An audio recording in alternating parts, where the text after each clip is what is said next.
Hello, hello, hello, and welcome to this edition of the Jolly Heretic. Now, I know how you're expecting me to begin this episode. I imagine you're expecting something like this. They have a sex practice called anal licking, where the man's anus is licked like ice cream, and even the poo-poo comes out, they eat the poo-poo.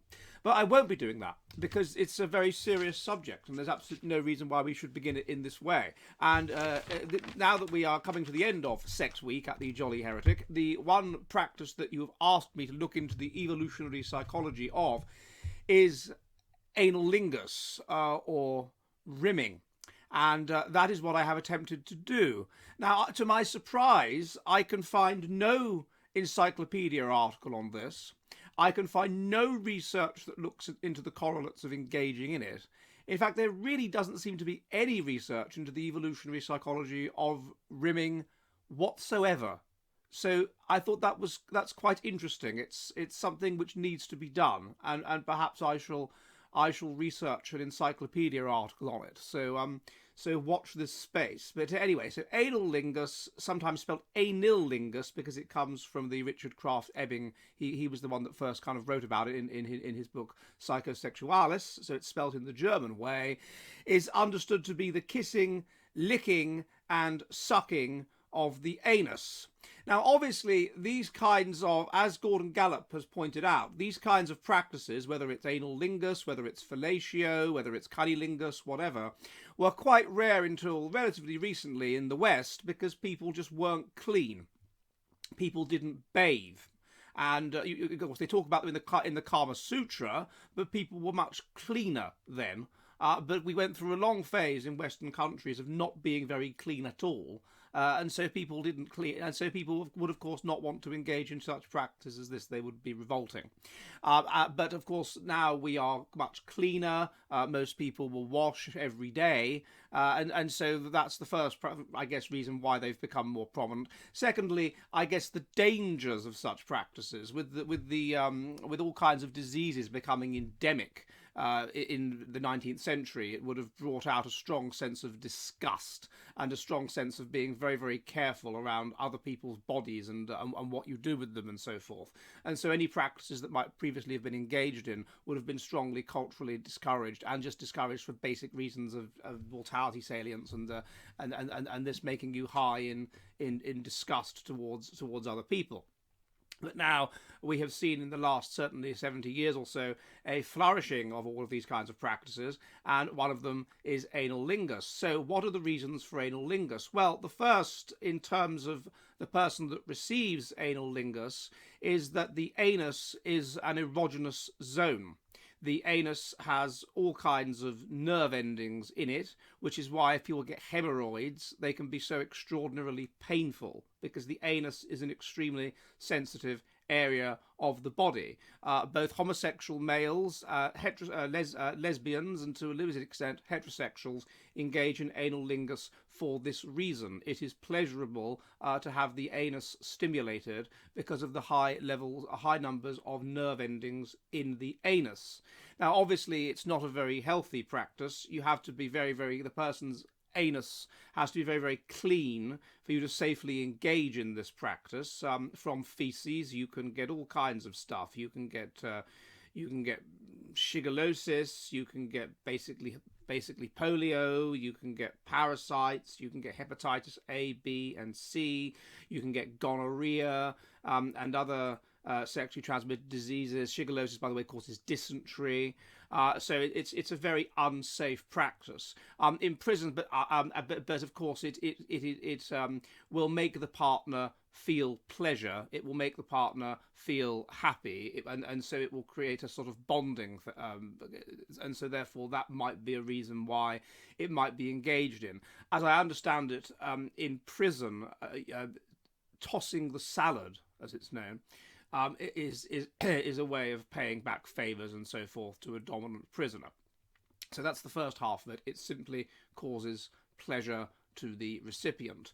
The second, and this is rather more speculative, but it is certainly true, that sebaceous glands on the body release the natural scent, the natural odour, that, well, should we say even pheromones, although some people argue that it's not 100% certain that humans even produce pheromones, but they release the natural scent of the human.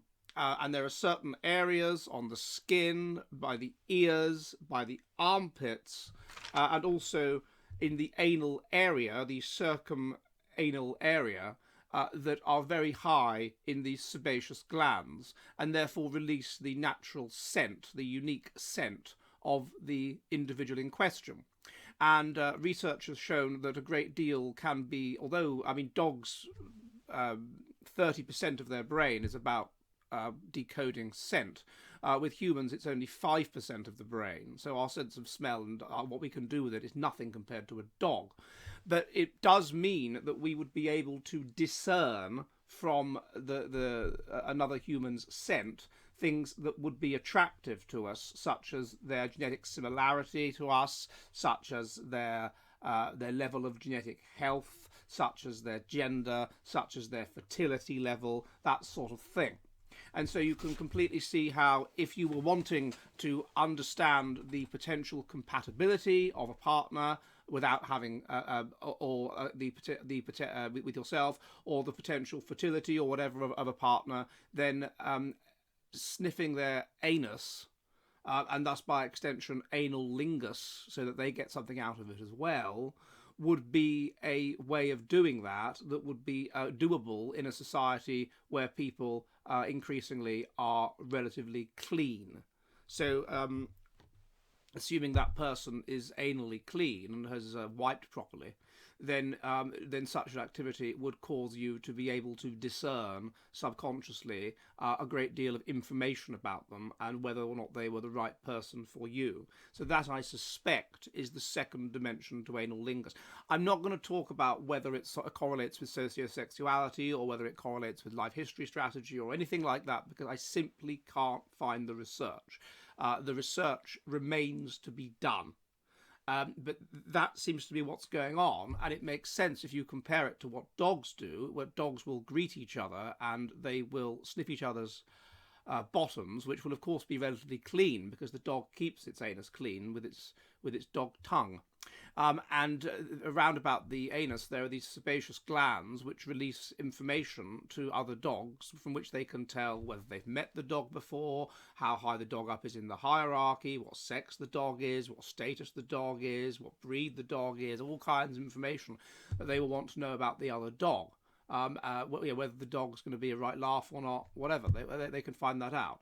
And it seems to me we're so closely related to dogs that it would make sense that if we engage in an activity like this, which we evidently do, and other animals do it as well, primates or whatever do it as well, then it would make sense there'd be some sort of evolutionary reason for it. And all I can think of is, in light of, we know that the area around the anus is sebaceous glands and releases this unique scent that is very important in terms of sexual arousal and in terms of being aware that the person is the right partner for you or is fertile or whatever. So I suspect that that's what it would be about. So I've answered this for you now. This is the thing you've been going on and on about. Do anilingus next. Do anilingus next. And you've been saying it partly as a joke, I think. But I have done this for you.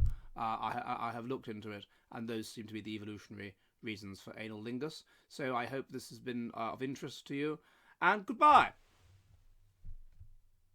Hello, hello, hello! The Jolly Heretic is an online public house which meets on Mondays and Thursdays at 7 p.m. UK time, 2 p.m. New York, in which we discuss the kind of based, fearless science which is increasingly expunged from our woke, joke universities. If you would like to help the Jolly Heretic public house, and there are many ways you can do so, please, please, please become one of my patrons on Subscribestar. Also, if you want to, you can donate to the channel using Odysee and Entropy, and you can also purchase Jolly Heretic merchandise, such as shirts and mugs. All of the links are in the description. Again, I'd be most violently grateful if you could assist the Jolly Heretic Public House, and I will see you all soon, and goodbye!